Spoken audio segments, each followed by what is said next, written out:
Chers amis, chères communautés, bonsoir, Sahaf Tolkom et bienvenue dans ce troisième webinaire de Sahara Tech, votre rendez-vous de ce mois du Ramadan. Sahara Tech est votre émission virtuelle qui s'invite chez vous en ces temps de confinement pour alléger vos soirées et vous instruire chaque soir davantage.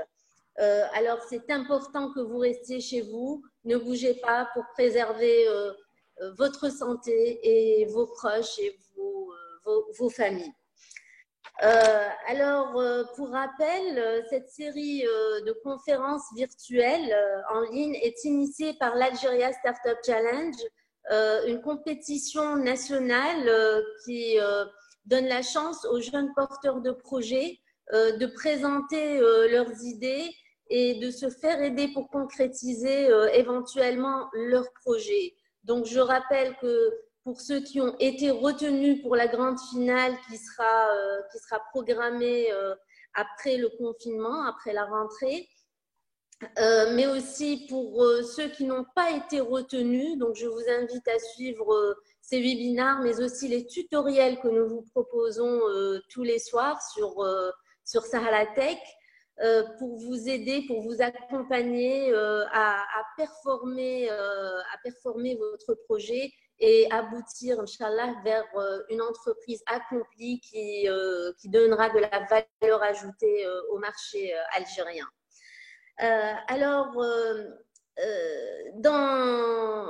Dans Sahara Tech, nous abordons plusieurs sujets et pour ce faire, nous invitons des sommités dans leur domaine. Ils vous parlent de sujets qui vous préoccupent, notamment comme ce fut le cas avec le docteur Jablah, le docteur Jablah qui a parlé de la stratégie de gestion de crise, de pandémie. Monsieur Dr Lotfi Belkhair qui a parlé d'innovation. Donc, entrepreneuriat innovant, avenir de l'économie, technologie nouvelle, révolution 4.0 sont autant de sujets qui seront abordés au cours de ce mois du Ramadan. Au rythme où va la vie aujourd'hui, le monde du travail requiert une plus grande organisation. Une plus grande organisation et une plus grande économie du temps qui devient de plus en plus précieux. Mais pas seulement. Les ressources naturelles ont aussi besoin d'être économisées pour les générations à venir et la planète d'être préservée. Pour solutionner ces problèmes, une révolution est née. Elle s'appelle la révolution 4.0. La transformation digitale et tout ce qu'elle implique comme concept d'optimisation et d'écologie. Mais qu'est-ce donc que la transformation digitale? Comment l'appliquer? Quels sont ses champs d'application? Autant de questions auxquelles se propose de répondre un des plus grands spécialistes du domaine, Monsieur Lamine Belbachir. Alors, Monsieur Lamine Belbachir est un acteur dans la transformation digitale. Il est directeur général de la société AIRAD. Alors, qui est-il? Diplômé en marketing de l'Université d'Alger, il obtient un MBA de BSN, l'Université Business School Netherlands des Pays-Bas. Il fonde donc en 2006 son entreprise AIRAD, AIRAD qui signifie Lion en Tergui, et qui est aujourd'hui devenu un acteur majeur dans l'hébergement de données, dans le cloud, mais aussi dans la transformation digitale et l'intégration en système d'information ERP. AIRAD a d'ailleurs pour partenaire dans ce dernier segment Odoo. Monsieur Belbachir dirige entre autres plusieurs entreprises dans ce domaine et il est ici avec nous ce soir. C'est d'ailleurs un peu grâce à lui que nous arrivons à vous proposer ces tutoriels et ces webinaires, car sa société a offert généreusement d'offrir les packs Zoom pour qu'on puisse s'inviter tous les soirs chez vous. Plusieurs d'entre vous se demandent comment poser des questions. Alors, pour ceux qui sont avec nous sur le lien Zoom, vous pouvez poser directement vos questions qui me seront transmises. Il y a toute une équipe derrière qui travaille. Mais aussi sur le direct de la page Facebook, on vous suit, on lit vos questions. Donc, Monsieur Lamine Belbachir se fera un plaisir de répondre à vos questions après son intervention, dans la mesure du possible, bien entendu. Et puis, même si ce n'est pas ce soir, il y répondra au fur et à mesure. Donc, Monsieur Lamine Belbachir est avec nous ce soir. Il est très pris. Il a généreusement accepté de venir partager avec nous ses acquis professionnels, son expérience et ses réflexions dans le monde de la transformation digitale. Alors, Monsieur Belbachir, qu'est-ce donc que cette transformation digitale? À quoi sert-elle et comment on en est arrivé à utiliser le digital? Tout d'abord, bonsoir à tous, salam alaikum, Nazul Fillaouen et Sahar Tarkum. Alors, le digital, ou peut-être la transformation digitale, donc la transformation, c'est tout un processus en tout cas. Donc, nous allons aborder en tout cas sur la présentation, donc tous les processus, les axes et ainsi les paramètres de la transformation digitale. En tout cas, j'insiste en tout cas à te remercier personnellement, Rim, des efforts que tu fais pour encourager Algeria Startup Challenge, ainsi que toute l'équipe derrière qui travaille H24, je dirais, pour réussir ce méga projet en Algérie qui deviendra un jour un projet africain. C'est travailler dans la Startup Nation. Donc, voir donc, toute l'Algérie comme start-up, c'est une vision importante que je déploie et j'encourage vivement. Merci beaucoup. Merci à vous d'être là et de nous assister. Vous avez été là depuis le début. D'ailleurs, on s'est rencontrés dans le cadre de l'Algeria Startup Challenge et vous avez énormément apporté. Vous avez été membre du jury pour plusieurs sessions. Et merci à vous d'être là. Merci à Donc, toi. je vous laisse intervenir sur le sujet qui vous passionne et qui, je suis sûre, nous apportera énormément ce soir. Très bien.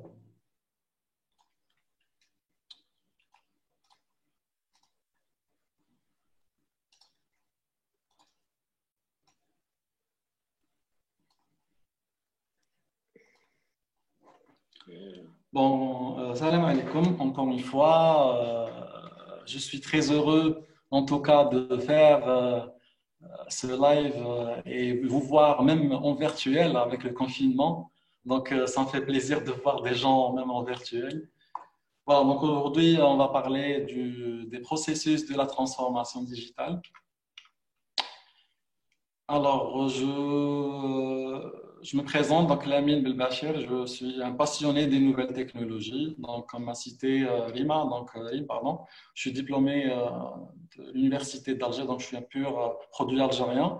Ensuite, j'ai eu mon MBA, donc BSN, Business School Netherlands, et je suis certifié aussi en plusieurs technologies utiles, V3, LPI et FNUA. Alors, vous connaissez tous Bill Gates. C'est un brave personne que j'admire. Il a plusieurs citations. Deux citations que je vois, en tout cas pour moi, merveilleuses. Donc, il dit, If you are born poor, it's not your mistake. But if you die poor, it's your mistake. Cela veut dire que si vous êtes né pauvre, ce n'est pas votre faute, mais si vous allez mourir pauvre, donc c'est votre faute. Donc la pauvreté, je dirais, c'est pas aussi que aspect pécunier, mais c'est aussi une richesse du savoir et du knowledge et du savoir-être. Donc, nous allons au début parler des chiffres. En 2018, donc j'ai des statistiques récentes, oui, mais de 2018. Donc, c'est des chiffres en Algérie réels de l'OMS et plusieurs, en tout cas l'ONS, pardon, et plusieurs plateformes que j'ai pu récolter ces données. Donc, la population nationale, elle s'élève de 41 millions d'habitants, dont 72 personnes sont dans une zone urbaine.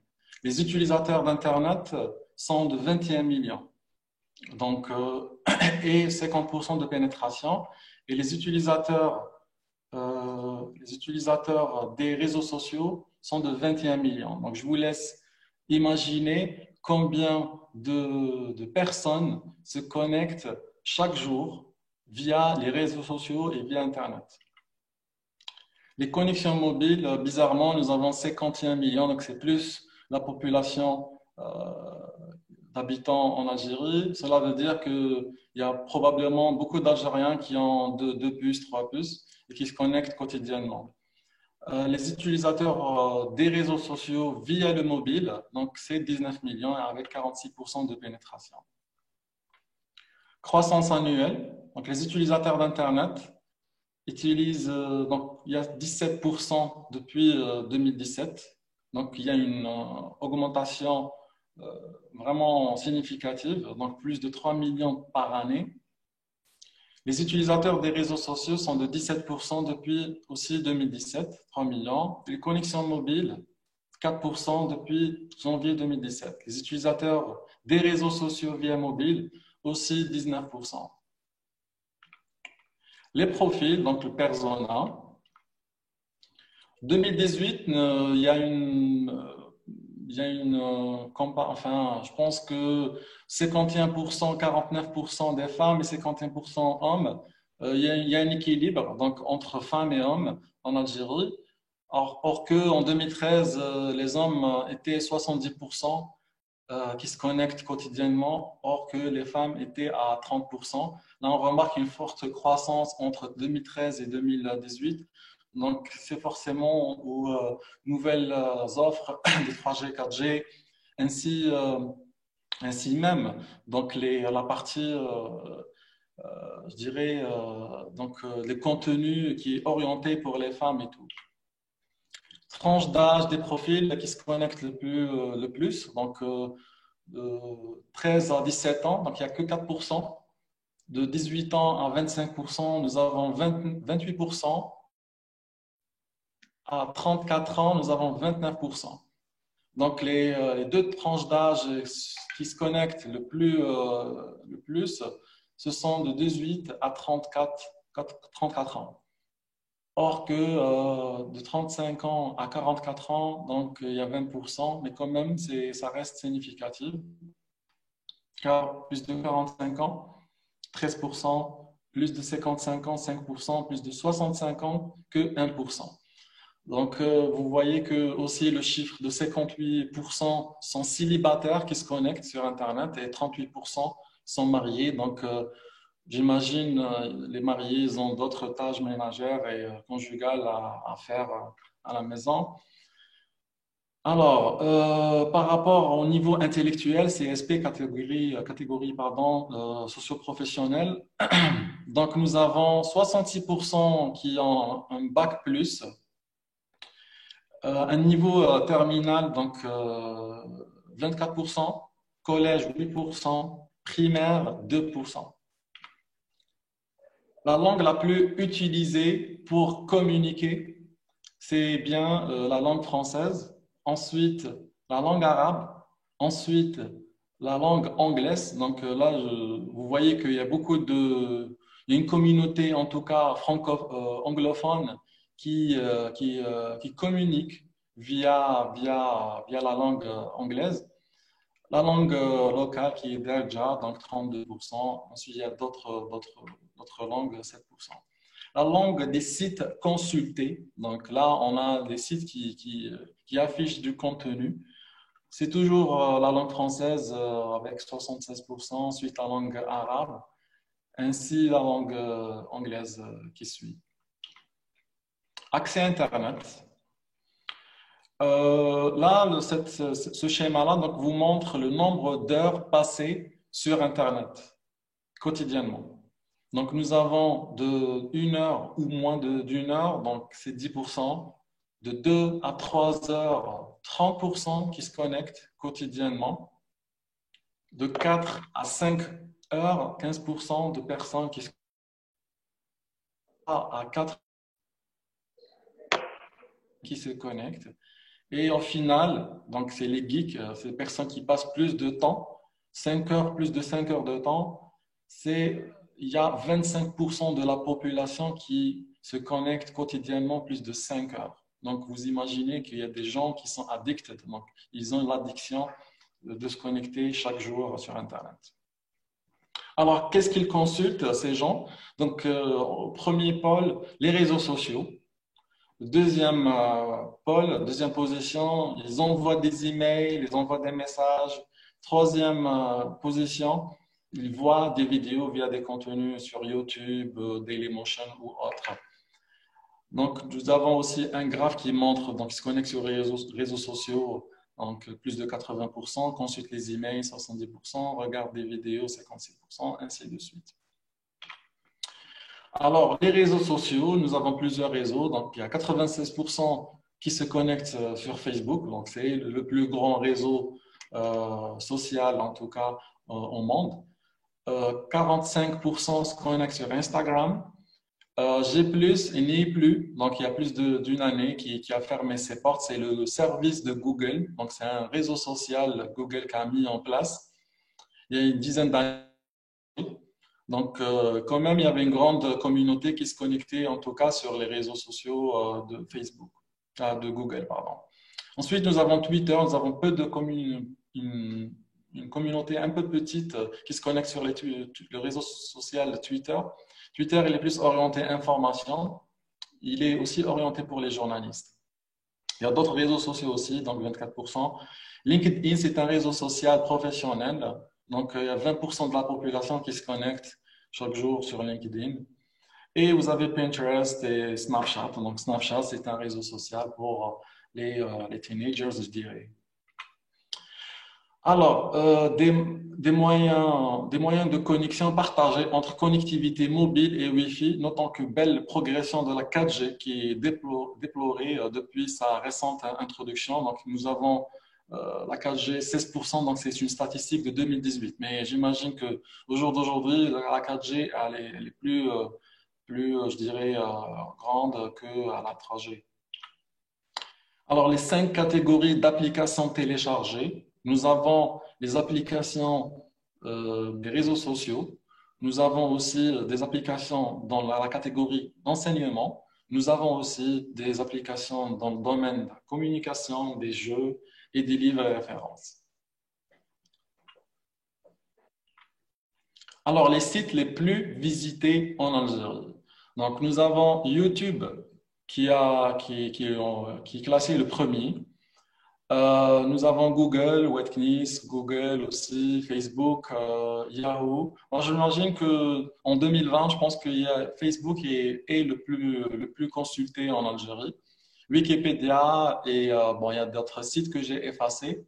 Et voilà, donc vous voyez aussi le temps est un peu élevé. Alors, le top des recherches sur Google. Donc, nous avons plusieurs recherches, Arani, Face, Aflam, traduction, Algérie, Webknis, donc météo, tout ça. Le digital et les autres médias. Alors, au jour d'aujourd'hui, le nombre d'heures passées à regarder la télé par jour a diminué. Donc, l'Internet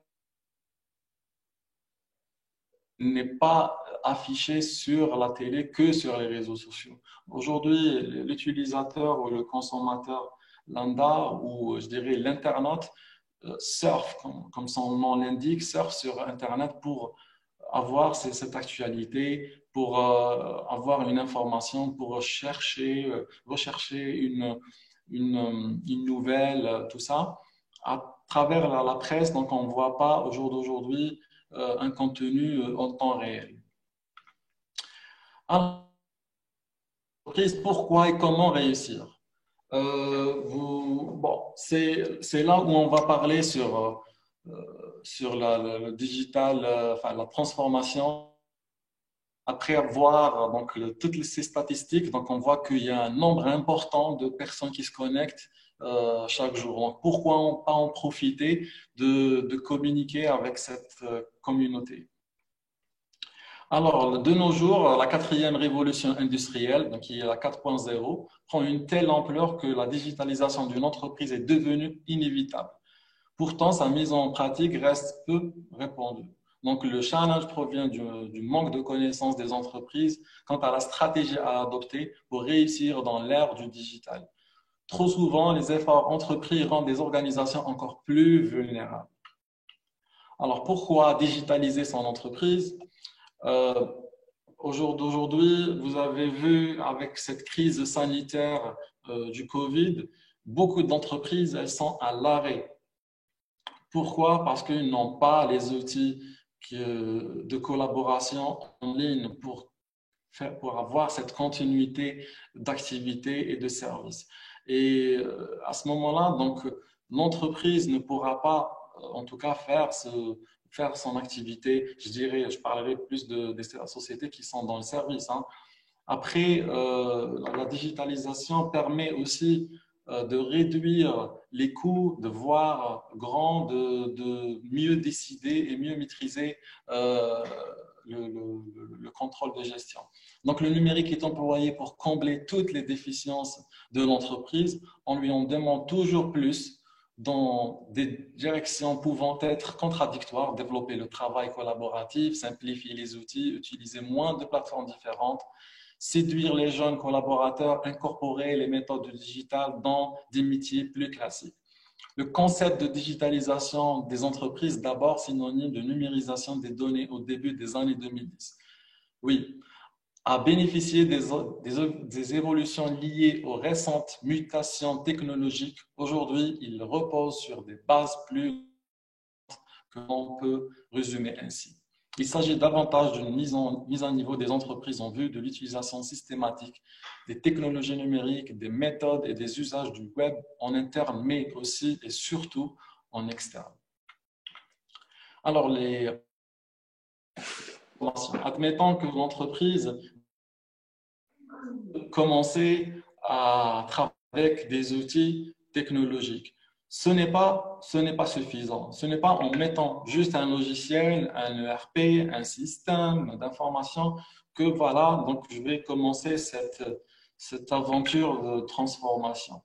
Il faudrait que le top management, les décideurs, les directeurs, les PDG, ainsi les shareholders, donc les associés et actionnaires, impulsent et adoptent cette stratégie digitale et de transformation plutôt. Donc, il faut l'impulsion et l'adhésion du top management. Une roadmap, c'est quoi une roadmap? C'est une feuille de route, c'est un plan d'action. Comment réussir et commencer de 1 à 10, comment y aller de point A à point B et faire un schéma directeur pour transformer notre entreprise et la réussir. Aligner les canaux, donc il faudrait que les canaux de communication en interne soient alignés, de communiquer le même message. Recrutement et formation, donc pourquoi recruter un novice ou peut-être quelqu'un qui ne maîtrise pas, je favoriserais plus quelqu'un qui a travaillé avec la technologie, peut-être la suite Office ou autre, mais surtout former aussi. Si ce n'est pas le cas, si j'ai une ressource humaine, je dois la former à l'utilisation des outils technologiques. Choix de technologies très important. Il y a beaucoup de systèmes d'information, beaucoup de RP, beaucoup de logiciels de gestion d'entreprise, mais comment choisir? Est-ce que je dois choisir le plus cher? Est-ce que je dois choisir le moins cher?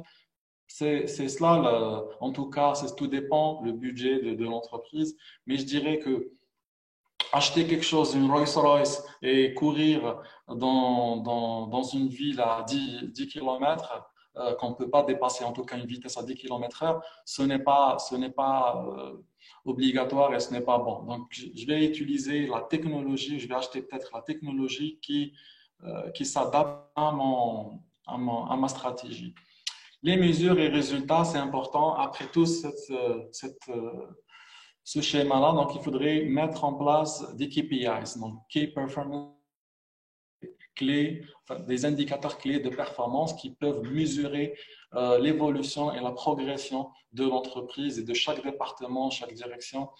Et à ce moment-là, je pourrais aussi mieux décider et voir les indicateurs en rouge pour les convertir ou les forcer à devenir verts. Alors, ce schéma-là aussi, vous voyez que c'est une approche globale du data management, ce qu'on appelle. Il y a trois axes importants. L'humain, donc la ressource humaine, la technologie, comme on a vu tout à l'heure, et les process. Les process, c'est l'ensemble des workflows ou l'ensemble des validations que l'entreprise met, en tout cas dans son organigramme. Donc, cette matrice-là, ou cette roue, je dirais, est très importante pour assurer une continuité de cette transformation digitale jusqu'au bout. Ce n'est pas en installant un système ou en formant qu'on devient digital, non. C'est une, je dirais, une histoire de longue haleine et une continuité jusqu'à la fin de l'entreprise. Ce qu'il faut savoir aussi, la digitalisation ne suffit pas simplement numériser des documents physiques pour les stocker sur un disque dur. Certes, la dématérialisation figure parmi les effets consécutifs à la transformation digitale, mais elle ne saurait être une finalité en soi, car comme nous allons le voir tout au long des développements qui vont suivre, la digitalisation est une réforme foncière progressive qu'adoptent les entreprises soucieuses d'améliorer leur rendement sur différents plans, que ce soit en interne humain et organisationnel ou bien en externe relations et finances. Vous connaissez tous Airbnb. C'est une application, donc vous imaginez une application qu'on installe sur le téléphone. Elle est fondée en 2008. Elle a une valorisation supérieure à celle d'Accor. Donc, Accor, c'est la chaîne Ibis. Vous voyez, donc, il y a plus de 3000 hôtels construits au monde entier avec une valorisation énorme.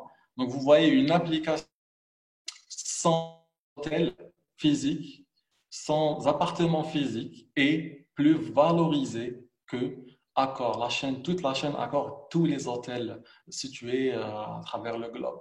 Ainsi, Uber, c'est une application de réservation de taxis ou de chauffeurs, donc VTC, aussi fondée en 2009, qui dépasse la valorisation de la société Hertz.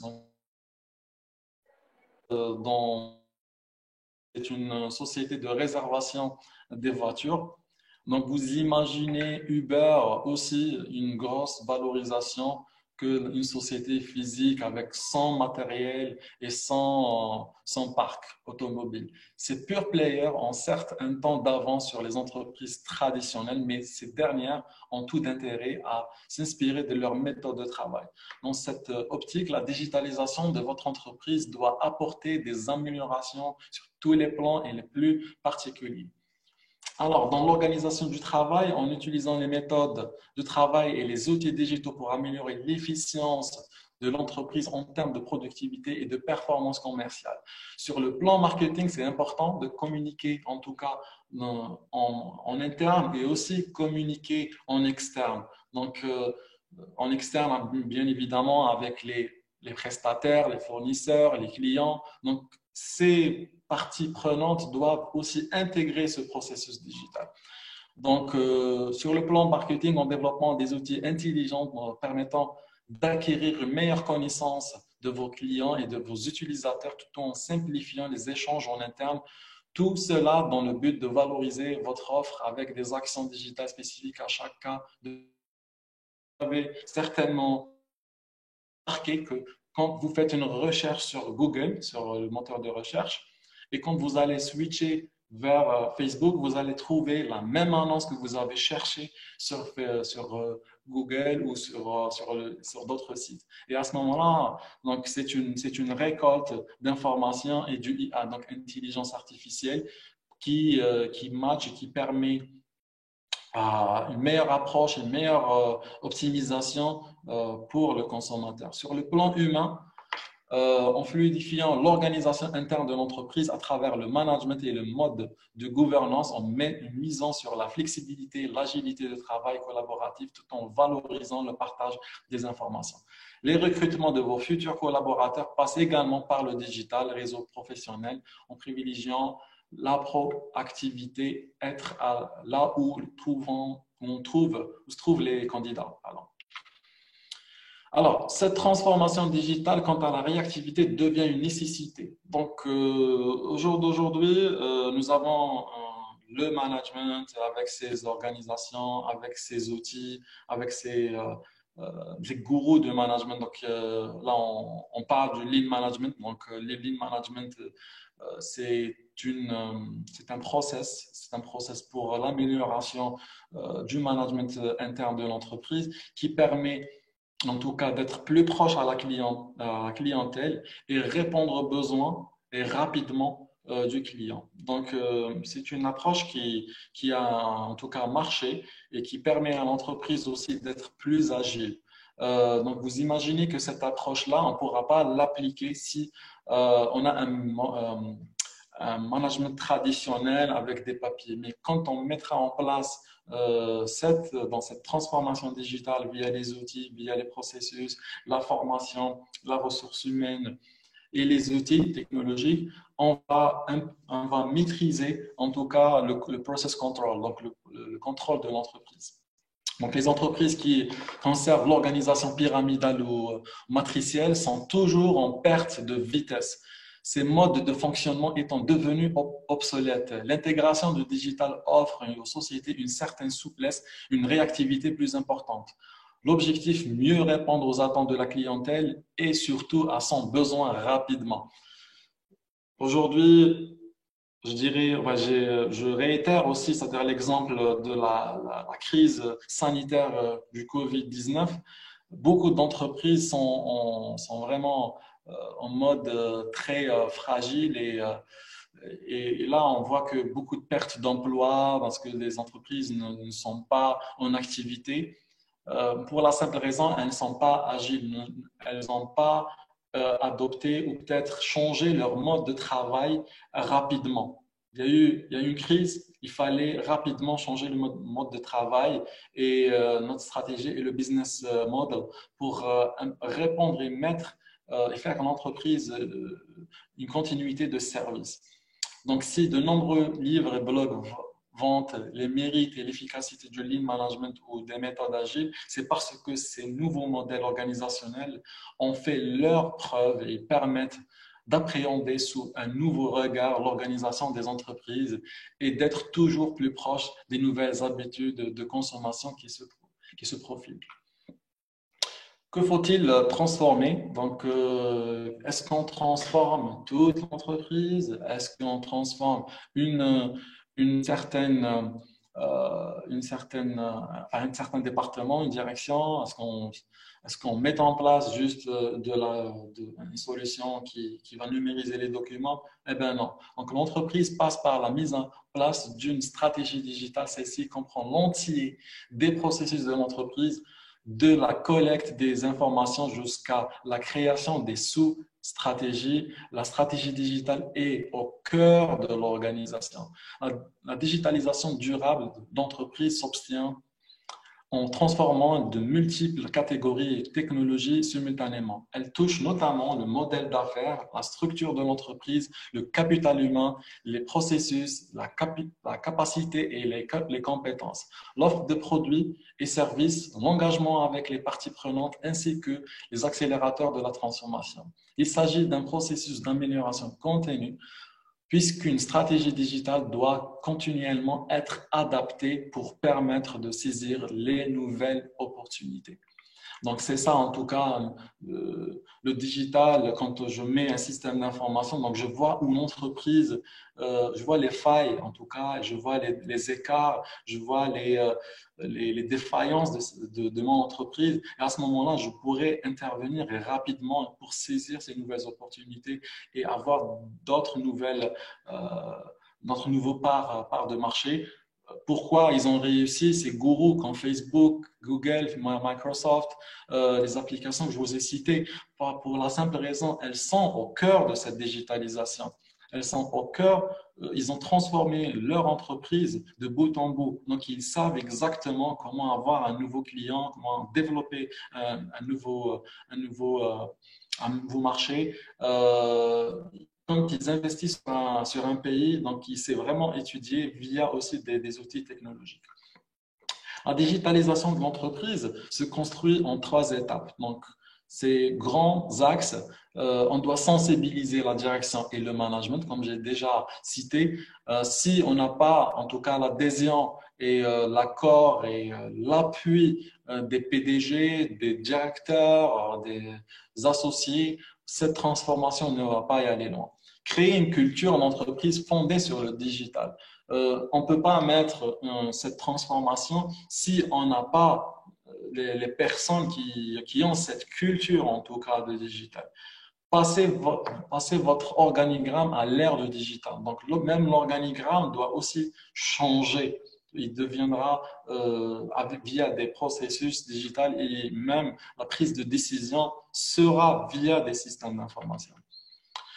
Bon à savoir, donc digitaliser son entreprise est un processus long, comme je vous ai dit tout à l'heure. Ce n'est pas, il ne dure pas un mois, il ne dure pas 2 mois, il ne dure pas une année, 3 ans. C'est tout au long de la vie de l'entreprise qui va bouleverser en profondeur votre organisation interne et externe. Il repose sur une bonne connaissance des spécificités de votre entreprise et demande une vision d'ensemble des métiers de votre société. C'est pour cela que le processus doit être porté par la direction. Il est essentiel d'identifier les leaders qui pourront porter en interne un tel projet. Donc, moi, je vais mettre en place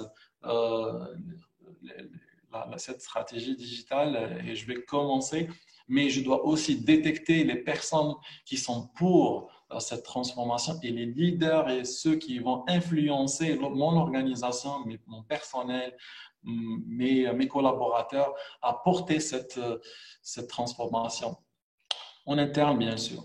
Ils devront identifier les thématiques ainsi stratégiques transversales, quand on dit transversales, donc toutes les directions et tous les départements, et entamer la transformation de tous les métiers. Alors, la différente facette de la digitalisation. Donc, vous voyez ce schéma. Alors, très simple. Euh, quels sont les bénéfices ou quels sont les avantages de cette transformation? Donc, on va diminuer systématiquement les coûts pour la simple raison, quand on va calculer en mode systémique et en mode automatique les coûts, donc je peux améliorer, c'est-à-dire mes coûts de produits par exemple, ou de la ressource humaine, ou de vente, marketing. Donc, je vois où ça va mal.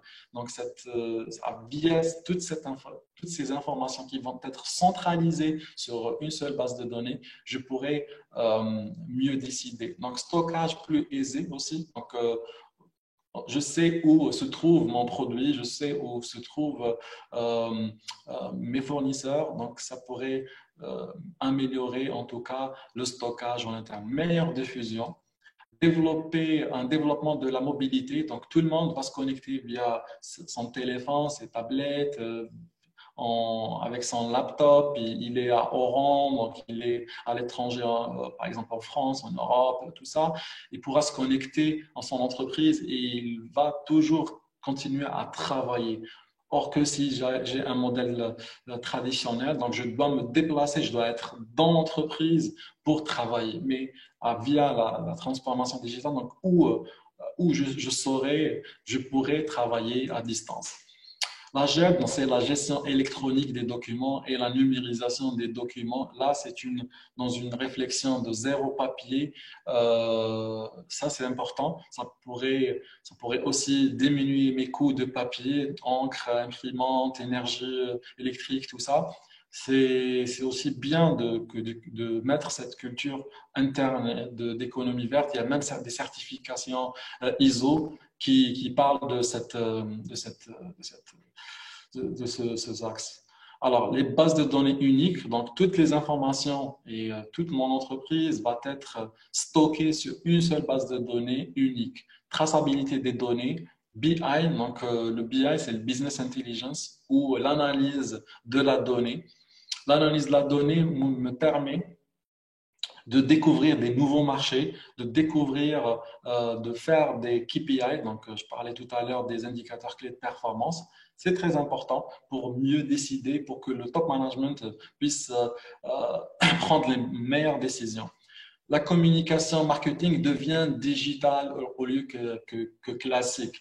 Le digital, aujourd'hui, via les plateformes, les réseaux sociaux, vous avez vu tout à l'heure sur les statistiques, un nombre important, pratiquement toute la population qui se connecte de jour en jour sur les réseaux sociaux. Pourquoi ne pas communiquer, en tout cas via les réseaux sociaux, au lieu les outils classiques? Optimisation des délais, amélioration de la sécurité aussi, c'est un des axes qui permet une meilleure optimisation. Alors, chiffre en clé, vous avez au jour d'aujourd'hui 5 milliards d'utilisateurs de téléphones portables dans le monde et 4 milliards d'utilisateurs d'Internet chaque jour. C'est une statistique 2018. Hein, donc, j'imagine que 2020, nous sommes peut-être à 1 milliard de plus en utilisateurs de téléphones portables ou même en utilisateurs d'Internet. Aussi, les utilisateurs des réseaux sociaux, nous sommes à 3,2. Ben, j'imagine qu'aujourd'hui, nous sommes à 4 milliards ou peut-être à 5 milliards. Aussi, ceux qui se connectent via les réseaux sociaux et des appareils mobiles. Les principaux donc l'entreprise, 22% change d'organisation, satisfaction client, donc nous avons 20%, 17% intégration des systèmes et des applications existantes. Pourquoi donc ces entreprises, pourquoi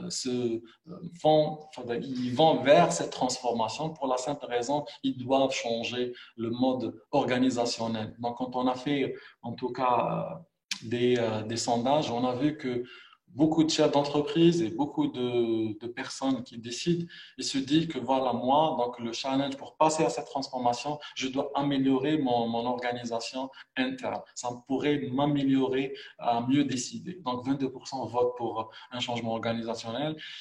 20% se dit que je dois être à la satisfaction, je dois avoir cette optique de satisfaction client. La satisfaction client, bien évidemment, si je suis bien organisé en interne, si je communique bien avec mon client, si je délivre une bonne qualité de produits et services, donc j'aurai systématiquement une satisfaction client. Mais comment avoir toute cette satisfaction via, en tout cas, la bonne gouvernance qui est mise, qui est bien processée, qui est bien mise, qui est bien formée et digitalisée. 17% juste parce qu'on doit mettre des systèmes et des applications existantes, notamment comme un ERP, Odoo, SAP, Oracle, Microsoft ou autres. Tout miser sur la collaboration. Le collaborateur est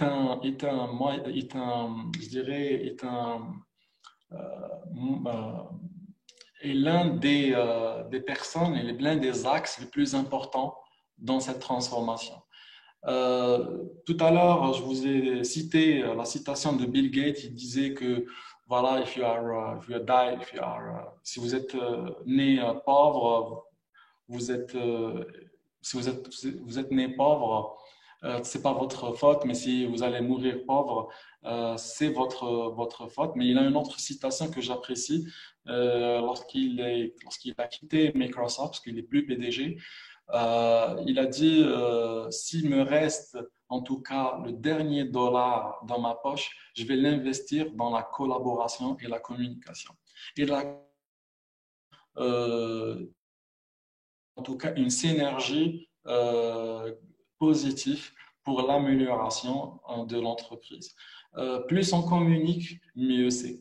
Vous avez vu au jour d'aujourd'hui, il y a une transformation sur ces outils comme Zoom avec la visioconférence, Microsoft avec les outils qu'il a mis en place, Office 365, Teams. Facebook aussi, il a un outil de collaboration qui s'appelle Workplace.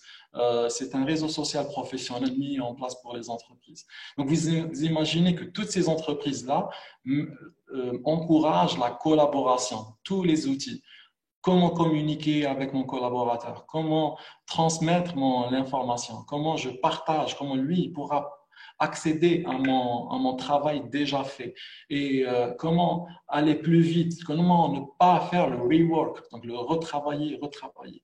Donc, si cette réussite d'un projet de digitalisation dépendait de l'implication de vos collaborateurs, c'est ce que pensent 32% de ces dirigeants d'entreprise qui considèrent que l'échec de la mise en place de leur transformation digitale est dû à un manque de compétences en interne, là où 39% déclarent rencontrer des résistances au projet au sein de leur société.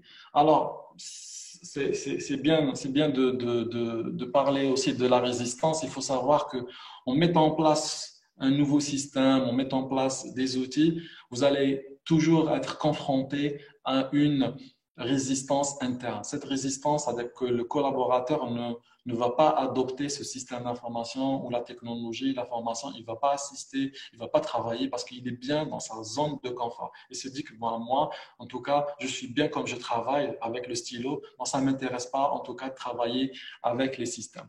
Donc, là-dessus, il faudrait faire un accompagnement avant ce qu'on appelle le PMO, donc Project Management. Donc, il faudrait préparer cette organisation, les collaborateurs à voir un changement dans le futur. Pour pallier ce problème, donc 12% des entreprises attestent former leurs collaborateurs au digital avant, afin de limiter les réticences pour ce faire. Donc, 4 méthodes sont valorisées. Donc, 70% des collaborateurs ont recours à des formations dédiées au digital, 69% à des groupes de travail internes, donc on peut faire aussi des groupes internes de réflexion, tout ça. 28% assistent à des conférences d'experts, 19% prennent part à des discussions en ligne. Alors, 5 conseils à suivre. Bon, j'ai un peu tardé, mais c'est bon, donc je vais finir. Donc, 5 conseils à suivre. Alors, miser sur l'engagement des collaborateurs. Très important, parce que cet engagement-là qui va permettre en tout cas de réussir le projet. Peu importe le projet, c'est-à-dire quand on a l'engagement, donc l'engagement of behavior, donc quand on a cet engagement interne, donc on peut réussir n'importe quel projet. Donc là, la transformation digitale impacte fortement le travail humain. Il est nécessaire d'accentuer le travail en réseau, de développer la créativité, d'acquérir de nouvelles compétences. Donc, les dirigeants partagent les grandes lignes de leur vision de la transformation digitale et suggèrent les thématiques essentielles de travail, former et accompagner les managers pour que ceux-ci soient en mesure de favoriser la créativité et la prise de responsabilité au sein des équipes, former et accompagner les collaborateurs pour qu'ils soient capables de proposer effectivement et volontairement des évolutions des processus métiers dans lesquels ils sont impliqués. Les dirigeants s'appuient sur les travaux collectifs et font évoluer leur vision de la transformation digitale. Ils valident des projets en gérant les priorités, mettre en œuvre des actions pilotes en laissant une part significative aux initiatives des collaborateurs, évaluer rapidement les premiers résultats et adapter les actions. Ainsi, s'appuyer sur un système d'information. Donc, le système d'information, la messagerie est un système d'information. Donc, la messagerie, c'est les emails, donc l'échange de mails. Parce qu'il y a un échange d'informations, j'envoie un mail qui contient une pièce jointe, un fichier Excel, Word, PDF. j'envoie une information. Donc, c'est un système d'information qui n'est pas centralisé, qui est décentralisé parce que chaque personne contient une information, mais qui n'est pas centralisée sur une seule base de données. Un ERP, un logiciel, c'est aussi un système d'information. Une application, que ce soit mobile ou web, c'est un système aussi d'information qui stocke les données et qui permet aussi d'échanger et de faire diffuser l'information aux acquis de droit, qui ont en tout cas accès à cette information. Faire un audit du système d'information est primordial. Prendre les mesures nécessaires pour sécuriser le maintien en conditions opérationnelles des outils informatiques utilisés au quotidien. Former et accompagner les équipes informatiques pour développer la coopération entre les métiers. Il s'agit d'adopter des méthodes favorisant la compréhension mutuelle des besoins et des contraintes, aligner le SI, donc qui est système information, sur la stratégie de la transformation digitale. Là, je m'explique. C'est-à-dire, je vais mettre un système qui va répondre à ma vision, à mes objectifs. Je ne vais pas mettre un système qui va faire un travail à 180 degrés alors que moi, je veux une autre route. Donc, on doit mettre en tout cas un alignement du système d'information avec la vision et les objectifs de l'entreprise. Identifier, prioriser et à déployer les projets structurants qui vont garantir la pérennité de l'ensemble du système d'information. Cela est nécessaire, mais il ne suffit pas. Il est également déterminant d'encourager des expérimentations comportant des évaluations rapides en lien étroit avec les utilisateurs. Raisonner écosystème, ce qu'on parlait tout à l'heure aussi, zéro papier, économie verte, donc les entreprises doivent être aussi engagées RSE, donc responsabilité sociale, sociétale d'entreprise. Elles doivent être qui créent une valeur ajoutée. Donc l'entreprise doit créer cette valeur ajoutée, mais aussi de ne pas polluer l'environnement. Donc, cette transformation permet en tout cas réduire de papier, réduire l'encre, réduire pas mal de choses et les mettre en mode virtuel. Alors, assurer le financement des projets. Quand on met un projet, il faut s'assurer qu'on a le bon budget qui va permettre en tout cas d'autofinancer cette stratégie. De nombreuses sont des entreprises qui ne disposent pas de réserves financières importantes pour financer des expériences de transformation. Donc, il est très important d'avoir des solutions d'autofinancement à travers des banques ou des crédits qui vont être mis en place, en tout cas juste pour réaliser cette transformation. Donc, identifier les dysfonctionnements de votre organisation et vos processus, évaluer les coûts qui ne manquent pas de se cacher derrière ces dysfonctionnements, intégrer explicitement la réduction ciblée de dysfonctionnement dans la stratégie de transformation digitale. Ceci permet de trouver des marges d'autofinancement. Dernièrement, donc, développer l'agilité de l'entreprise et c'est là le plus important. Donc, l'entreprise pourra en tout cas changer son modèle économique, changer son business model rapidement. S'il y a une catastrophe naturelle, s'il y a une catastrophe, par exemple un tremblement de terre ou autre, une force majeure, donc l'entreprise pourra changer son mécanisme de collaboration interne et permettre aux collaborateurs de continuer à travailler. Donc, imaginez Uber et Airbnb. Est-ce qu'un tremblement de terre va leur vraiment déranger ou l'entreprise va fermer? Mais non, donc elle ne va pas fermer cette entreprise pour la simple raison qu'elle est virtuelle, cette entreprise. Elle est très forte en virtuel. Elle est sur Internet, elle est très présente. Donc, vous imaginez donc cette agilité de changer en tout cas mon ADN rapidement. Donc, le changement est permanent et que nous venons de décrire est une incitation forte de devenir agile.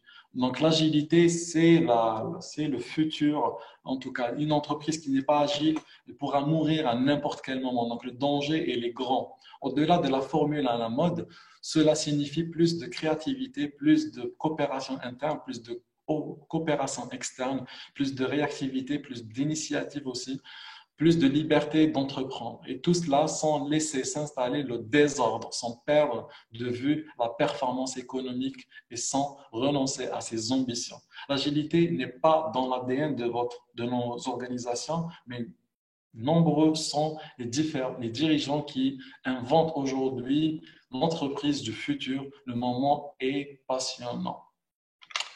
Merci pour votre attention. J'espère que je n'étais pas lent et je suis disposé en tout cas à répondre à vos questions.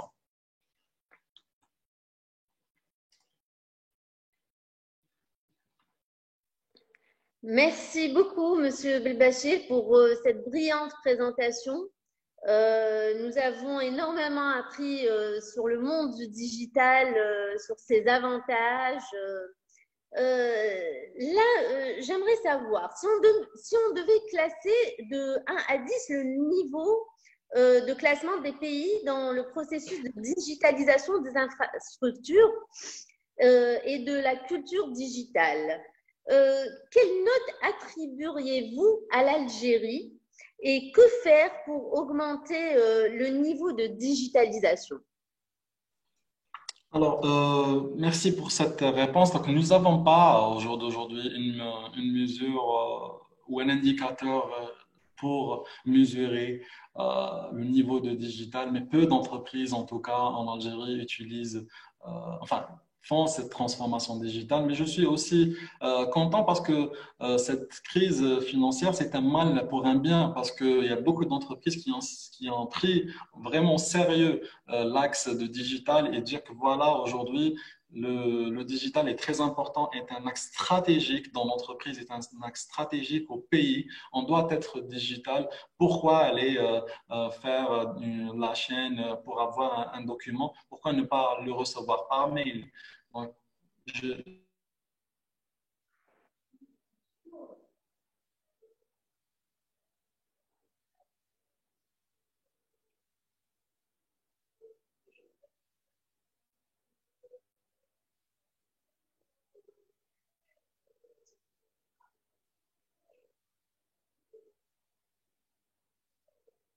je fais le paiement, je fais rentrer le numéro de carte crédit, ainsi carte bancaire, pardon, pas carte crédit, et j'insère aussi le cryptogramme. Et là, le système, enfin, mon abonnement est renouvelé. C'est bien, il faut aller dans cette optique-là.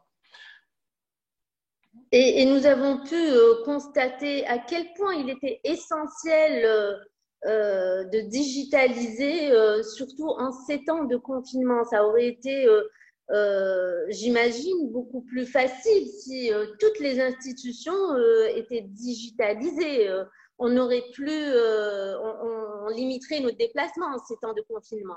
Oui, oui, effectivement, donc, nous avons en tout cas accompagné beaucoup d'entreprises, que ce soit publiques ou privées, à leur transformation digitale et honnêtement, le comportement a changé. Donc, vous imaginez une entreprise publique qui travaille comme une multinationale hein, parce qu'ils vont mesurer encore mieux leur, leur data, donc leur information, la décision, la collaboration et surtout, donc la collaboration surtout donc, en Algérie. Donc il faut savoir que déjà le français c'est pas notre langue maternelle. Maternelle.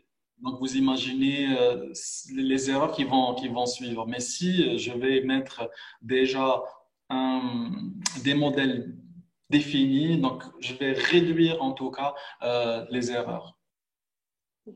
Très bien. Merci beaucoup, Monsieur Belbachir. Alors, j'aimerais savoir, il y a une question. Quels sont les avantages principaux de la digitalisation en termes financiers, en termes organisationnels, culturels, et quels sont les risques, notamment en matière de sécurité et de souveraineté des nations? Est-ce qu'il n'y a pas un risque sécuritaire sur les données que les nations peuvent centraliser quelque part? Bon, je vais commencer à parler de sécurité. Il n'y a pas de sécurité à 100% en tout cas.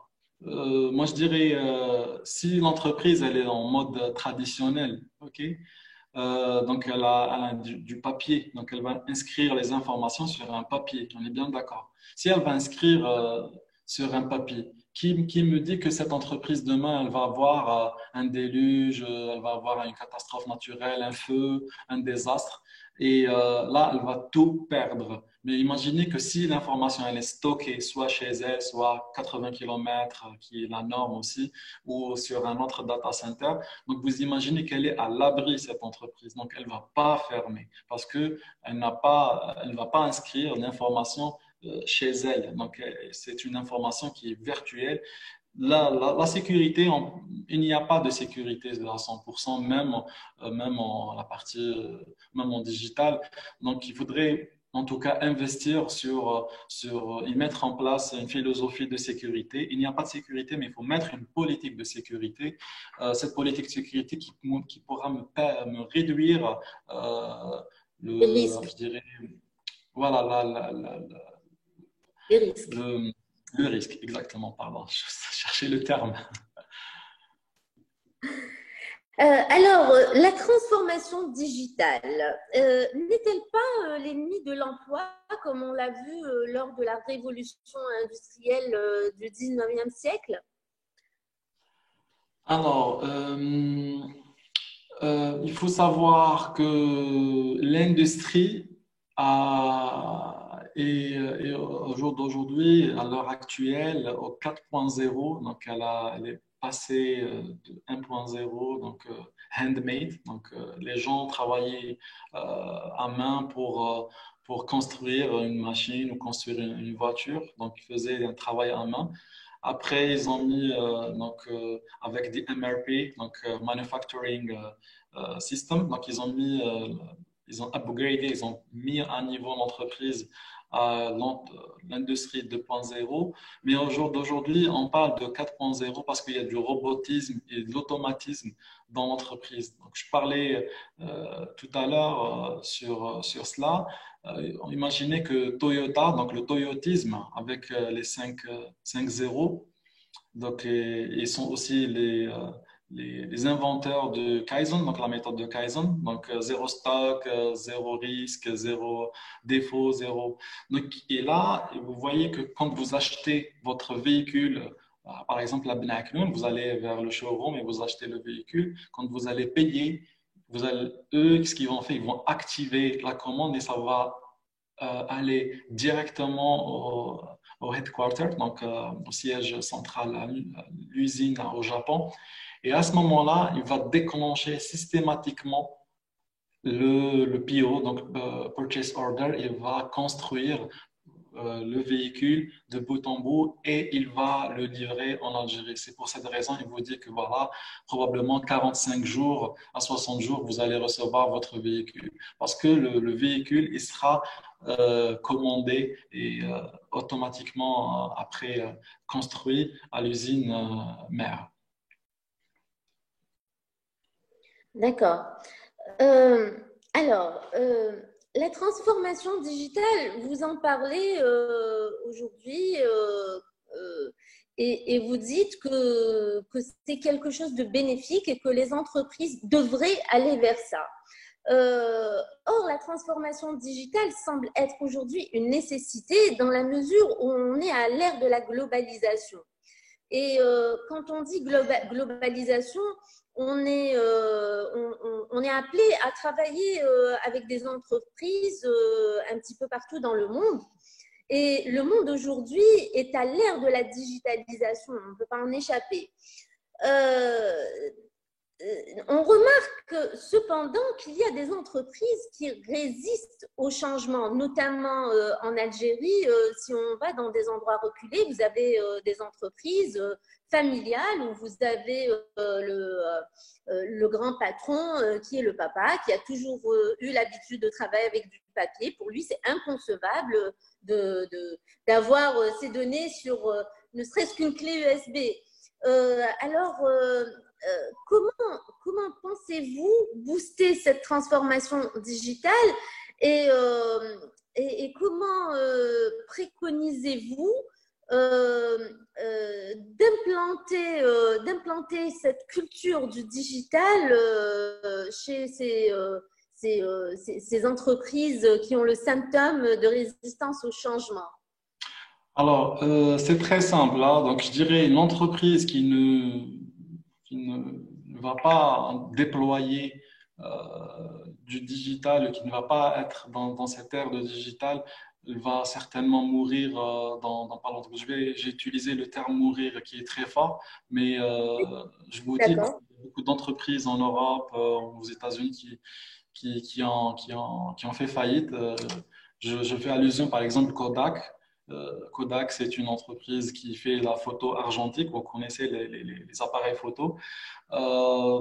Cette entreprise qui n'a pas en tout cas mis à jour son produit, donc rester sur la photo argentique, qui n'est pas passée en numérique. Alors que au jour d'aujourd'hui, on n'entend plus parler de Kodak, on n'entend plus parler des clichés. Donc, c'est des entreprises qui ont euh, développé des appareils plus puissants et numériques. Vous avez l'exemple aussi de Nokia. Avant, on, on avait le téléphone qui était, c'est-à-dire analogique, je dirais, qui permet juste d'envoyer des SMS et d'appeler et de recevoir. Mais il a raté aussi le virage numérique de mettre en tout cas des téléphones smartphones. Ils l'ont compris, mais tardivement. Pourquoi ils ont compris tardivement? Parce qu'ils n'avaient pas cette culture, en tout cas, digitale en entreprise. Ils étaient focus que voilà, nous sommes les meilleurs, nous sommes les meilleurs, mais on ne pourra pas rester le meilleur. C'est bien beau d'être leader, mais c'est très difficile de rester et maintenir le leadership. Donc, il faudra Yes. évoluer, il faut investir sur la recherche et le développement, il faudra détecter, c'est-à-dire les défauts, comment améliorer mes performances, voilà. Donc vous préconisez en fait un électrochoc parce que c'est la réalité. Si cette entreprise ne se dirige pas vers la digitalisation. Aujourd'hui, on vit l'électrochoc, on le vit avec cette crise sanitaire. Donc, qui a D'accord. imaginé qu'il y a 6 millions de collaborateurs en Algérie inactifs? Vous imaginez qu'il y a 6 millions de collaborateurs algériens, que ce soit fonctionnaires ou ils sont à l'arrêt, que ce soit partiel ou complet. Et donc, vous imaginez que c'est beaucoup d'entreprises qui n'ont pas adopté la transformation digitale à leur structure. C'est très important de mettre en place un système de communication pour la continuité de service et du produit. De toute façon, vous me disiez tout à l'heure que grâce à la digitalisation et au fait que vous soyez dans le domaine du digital, contrairement à d'autres entreprises, vous n'avez pas ressenti la crise à votre niveau. Bien au contraire, vous avez pu constater un certain taux de croissance Alors, inhabituel. oui, alors je vais vous raconter en tout cas l'anecdote. On était, je pense, parmi les premières entreprises à adopter le télétravail, le confinement. Euh, En fait, on a un certain collaborateur qui habite à Blida. Et dès que le premier cas est apparu, donc il y a eu une certaine peur installée au sein de l'entreprise et on s'est dit que voilà, ces personnes-là prennent des transports en commun, ils viennent à l'entreprise. Donc c'est un risque majeur là-dessus. Donc on s'est dit, qu'est-ce qu'on fait? Donc on s'est réunis j'ai pris cette décision. Je leur ai dit, en tout cas, donc, demain, c'est-à-dire personne ne vient et voilà ce que vous allez faire. Donc, vous allez travailler en tout cas comme c'était, donc via les systèmes d'information qu'on a, les ERP, l'Office 365 pour la partie collaborative, Teams, la gestion de projet, donc elle est aussi informatisée. Et on a vu que ils ont vraiment apprécié le geste déjà humainement parce que l'entreprise, c'est aussi une entreprise sociétale qui protège aussi le collaborateur, mais qui pense aussi à sa santé. Et ils ont aussi gagné 2 heures par jour parce qu'ils se déplaçaient de leur domicile au bureau, donc 1 heure de temps en aller et 1 heure de temps retour, donc approximativement c'est 2 heures par jour. Donc vous imaginez 2 heures fois 22 jours, donc c'est pratiquement 44 heures gagnées par mois. Et aussi, on peut faire une petite sieste de 30 minutes, 20 minutes, ça ne dérange pas et ça me permettra de régénérer, en tout cas de me ressourcer. Et on a vu qu'il y a pratiquement 40% de, de performance, hein, je dirais. C'est-à-dire, là, ils montrent plutôt un, un aspect très positif, en tout cas, de productivité. Ben, c'est excellent. Je pense que les entreprises qui peuvent se permettre d'adopter le télétravail devraient le faire parce qu'il est vrai qu'on remarque que tout ce gain de temps sur les transports, le fait aussi que les collègues entre eux, ils discutent entre eux quand ils sont au bureau. Donc, il y a, je dis pas ça. Mais bon, c'est une réalité. Ça aussi, ça peut faire perdre un petit peu de temps. Mais bon, Je pense qu'il y a 3 questions que je vois là à mon niveau. Donc, oui. alors, Monsieur Brahimi dit quelles sont les mesures urgentes que doivent prendre les entreprises nationales pour amorcer cette transformation digitale en toute sécurité. Bon, je disais tout à l'heure que sécurité n'existe pas, donc c'est un terme qui est trop péjoratif, mais je dirais une politique de sécurité, oui. Une politique de sécurité, c'est les mesures en tout cas prises pour améliorer ou réduire le risque de piraterie, du piratage.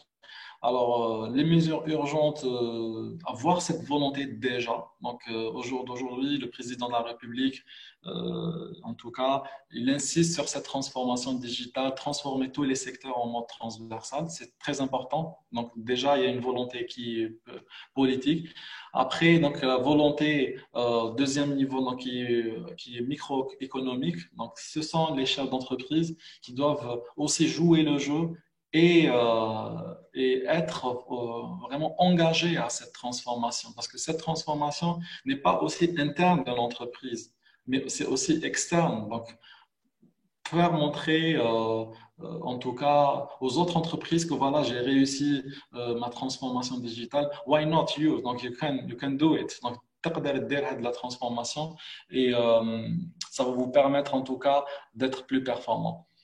Donc, les mesures urgentes, bon, je dirais, c'est encourager les intégrateurs, aussi les entreprises, avoir cette volonté, avoir, je dirais, des fonds, comme il y avait sur les projets AMD PME, qu'ils avaient en tout cas une catégorie et un budget, ou peut-être même une aide financière de 80% pour l'intégration des systèmes d'information. Alors, Linda Moula dit, peut-on nous créer des outils digitaux sur mesure ou bien sont-ils standards? Alors, comme le modèle Pareto, donc il dit 80-20, pourquoi aller à créer à zéro mon outil technologique alors qu'il existe? Et je vais en tout cas adopter ce qu'il y a comme 80% et je vais développer les 20% qui vont répondre à mon besoin. Donc, au lieu de perdre le temps, 3 ans, 4 ans, à développer un autre outil technologique ou digital, je vais travailler avec des outils technologiques qui existaient déjà, existants, et qui sont ouverts au développement, comme par exemple Odoo. Et à ce moment-là, je vais adapter mes processus, ma stratégie en faisant un développement spécifique sur ce système d'information. Alors, Leïla elle nous dit quelle est la source des statistiques. Bon, j'ai dit tout à l'heure, donc c'est l'ONS et aussi via les réseaux sociaux. Et aussi, c'est un travail qui est aussi personnel. Donc, j'ai dû faire des recherches sur Alexa, sur les plateformes business de Facebook pour avoir en tout cas ces informations. Je ne sais pas, est-ce qu'il y a des questions aussi sur les réseaux sociaux, sur Facebook? Moi, on m'a envoyé quelques questions. Oui. On me dit, avez-vous des exemples précis d'une entreprise que vous avez accompagnée dans sa transformation digitale, des chiffres à présenter en matière d'optimisation ou de gains financiers? Très bien. Alors, au début, il faut savoir que les entreprises vont débourser du temps et aussi un aspect financier. Donc, ils vont aussi dégager un budget pour cette transformation. Mais c'est surtout le temps qui va coûter à l'entreprise un peu cher parce qu'elle doit former sa ressource humaine, elle doit engager cette ressource humaine à adopter et utiliser le système d'information. Donc, il y a l'accompagnement et la formation. C'est un temps qui peut être considérable, mais je vous dis, c'est-à-dire après 2 ans, donc moyennement, donc le retour sur investissement ROI, et même le ROIM, donc Return of Investment Marketing, même si elle va investir sur le marketing, il va aller de 2 chiffres de croissance. Donc, la moyenne, c'est 30-40% de croissance après la mise en place parce que c'est rapide quand on voit les statistiques de l'entreprise via l'analyse du KPI, via l'analyse des tableaux de bord. On va rapidement voir les défauts et les erreurs et les défaillances et les failles à améliorer et on va rapidement décider pour corriger et arrêter l'hémorragie là où ça va mal et connaître les points forts pour aller très vite. Merci pour cette réponse. Un internaute qui dit, euh, comment mesurer la performance des SI dans une entreprise KPI? KTI. KPI. KPI, Key Performance Indicator. Donc, il parle des indicateurs. Donc, comment mesurer?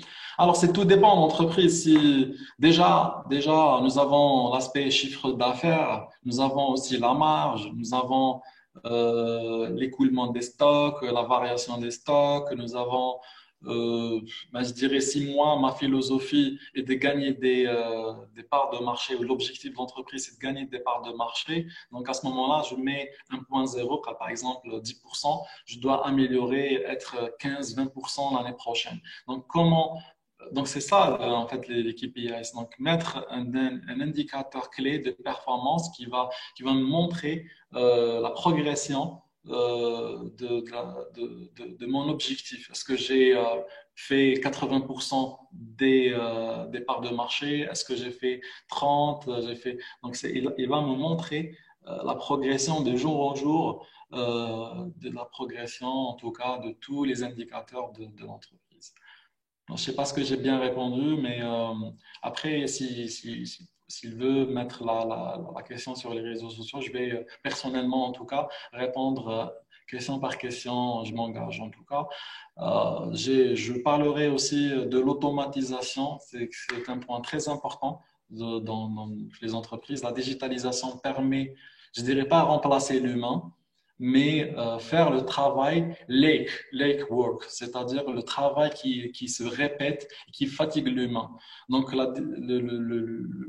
ou le système, il va faire ces tâches-là répétitives au lieu que l'humain va les faire. Donc, ça, c'est important, alors que la machine ou le système ou l'algorithme ne va pas faire des erreurs, il ne va pas se fatiguer.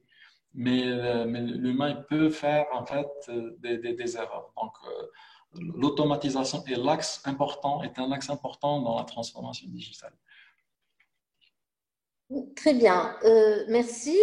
La transformation digitale implique des besoins en matière de stockage, de sécurisation de données et en qualité d'Internet surtout, hein. L'Algérie, est-ce que l'Algérie est suffisamment outillée en data center et banque?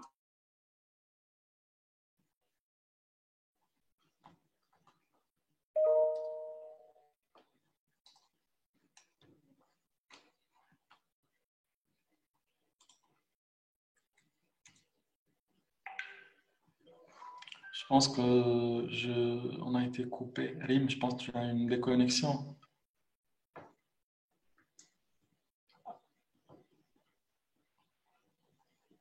On va attendre Aline.